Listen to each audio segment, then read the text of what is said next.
Dans le monde de la gym, je pense qu'on a tous l'exemple de Simone Biles. Je suis arrivée à ce sport un peu par hasard. Mes parents, ils faisaient partie du collectif sportif de ma ville.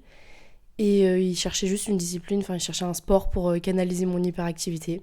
Donc je suis tombée dans la gym comme ça. Quand j'avais 10-11 ans, mon rêve c'était de participer aux Jeux Olympiques et qu'ils se déroulent en France. C'était ça mon rêve. Je me suis dit la gym c'est toute ma vie à partir du moment où je passais plus de temps au gymnase que chez moi et où tous les soirs de la semaine je consacrais 3 heures à ce sport. Je me souviens parfaitement du jour de ma blessure, c'était le 19 janvier 2022. J'étais à la poutre, ça faisait 2 heures que j'y étais. Et j'ai eu un petit moment d'inattention qui a fait que je suis tombée. J'ai fait les ligaments croisés et je me suis déboîté les cervicales.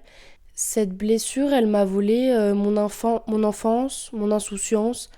Et elle m'a volé le fait de rêver, d'avoir de grands rêves. Quand la gym, elle s'est arrêtée, ce qui a disparu avec elle, c'est le rêve d'une petite fille très innocente qui voulait juste vivre de sa passion. Les gens, ils comprennent pas quand un enfant, il doit abandonner un rêve. C'est le fait que le rêve, ça stimule un tas de choses dans l'enfance. Et quand du jour au lendemain, on te dit, tu dois t'arrêter, tu dois arrêter la gym pendant un an, c'est pas seulement un rêve qui se brise, mais pour moi, c'est tout un avenir et une vie qui s'effondre d'un coup. J'étais au niveau des qualifs pour intégrer l'équipe nationale de France.